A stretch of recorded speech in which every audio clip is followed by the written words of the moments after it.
One of the most powerful destructive forces in the world is something called unconscious bias. Bias is a negative way into seeing the world. It's a lens you put on in which you look at people and think more negatively of them than they deserve.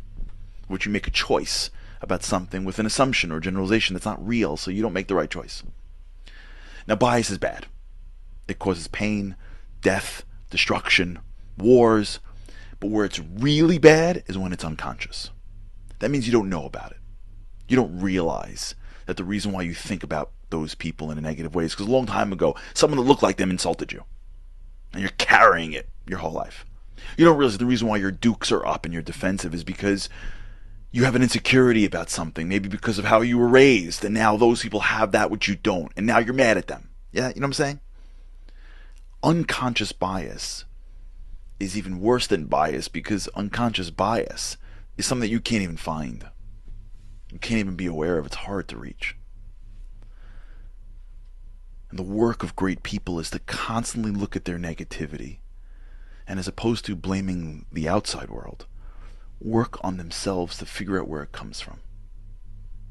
This week's Torah portion is the exact example of this. We meet one of the most interesting characters in Torah. His name is Korach. Now understand that Korach was one of the most important people in the Jewish nation at the time. He was wealthy. He was smart. He was part of the tribes of Levi. Levi was the nation that was picked. They lived in the middle of the Jewish people. They were responsible for the transport and the workings of the Mishkan, the newly minted sanctuary in which God's presence rested. I mean, it's important stuff. And he was one of the crew.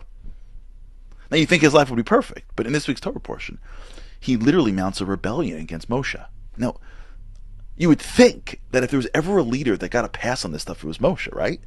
Like, the plagues, the sea, speaking to God, you know what I'm saying? Like, defending the Jewish people, the golden calf. Like, you'd think that they'd watch and be like, he's got tenure. Like, he's good. And yet, Korach mounts a rebellion against him, claiming that it was nepotism, claiming that he's hoarding all the power, claiming that Korach was the man of the people. And why can't we all get? We're all holy, right? It sounds idealistic. It sounds like Korach is man of the people. He's a selfless crusader for justice.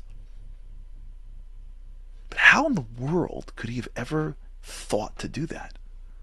Like, did he actually believe that Moshe was hoarding the power? Did he think that Moshe, who just defended the Jewish people and speaks to God, would do anything without God? What was he thinking? So we don't know, we weren't there, but we know what the Torah teaches us. And there's a beautiful medrash on this. In the descendants of Levi, there were 4 brothers. The oldest was a man named Amram, who had Moses and Aaron, the oldest cousins. The youngest was a man named Uziel, who had a son named Elitzaphan. And what happened, Elitzaphan was the younger cousin, so to speak. Korach was the son of the second of the brothers. Now, Moshe and Aaron, Moses and Aaron got pretty big jobs. The high priest, the leader, they did well. Right before this incident, Elitzaphan, one of the younger cousins, got appointed to a position of power and prestige in the Levite family. Korach got passed over. And he was insulted. And he was hurt. And he was mad. And he did what so many of us do. He took his personal insult and turned it into a national cause. As opposed to being insulted and working that out with his wife, family, and maybe even Moshe, he made it into a cause. He's a man of the people. He's fighting for the good of others. And he did the thing that so many of us do. We turn our personal problems into causes. We fight for God, yeah, sure. How many times have you seen people that are personally offended or threatened or upset or insulted, and maybe even rightfully so, but as opposed to actually being self-aware enough to get to that point, it becomes about the people. It's not right. Everybody thinks this way. No, it's not about me. I have to punish my spouse, kids, in-laws, friends, family, community, type of individual, denomination of Jew, whoever it is. Because it's what's right. You know what they're doing? You know who they are? Can you believe these people? They're all like... It's not... No, it's wrong. It's just wrong. No, it's wrong. It's wrong. So many of us are on crusades for God when it's really a mask of a crusade for ourselves. There are so many people battling, wreaking havoc, emotional, personal havoc in the name of a cause that is really just a front for their ego. And God says, stop. Stop quoting, stop using my name to pretend like your problem is some greater cause. It's not. It's okay that you got insulted. It's life. I'm sorry.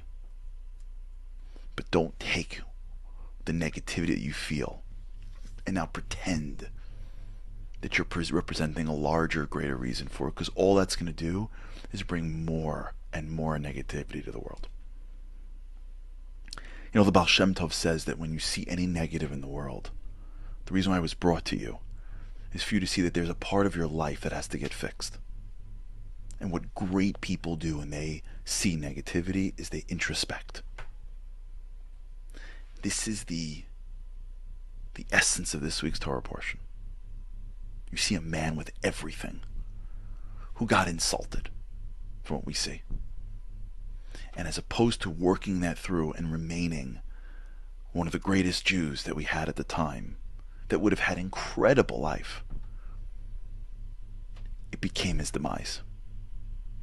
And that happens to people all the time. And this week the Torah tells us, watch out. Watch the unconscious bias. Because if you're aware of it, and you follow the Baal Shem, who says, introspect from it, find the places that are biased and work them through. Don't turn them into causes and cause more problems. We're able to take those moments that we all feel and maybe use it positively, but at the very least, protect ourselves and others from greater and greater challenge.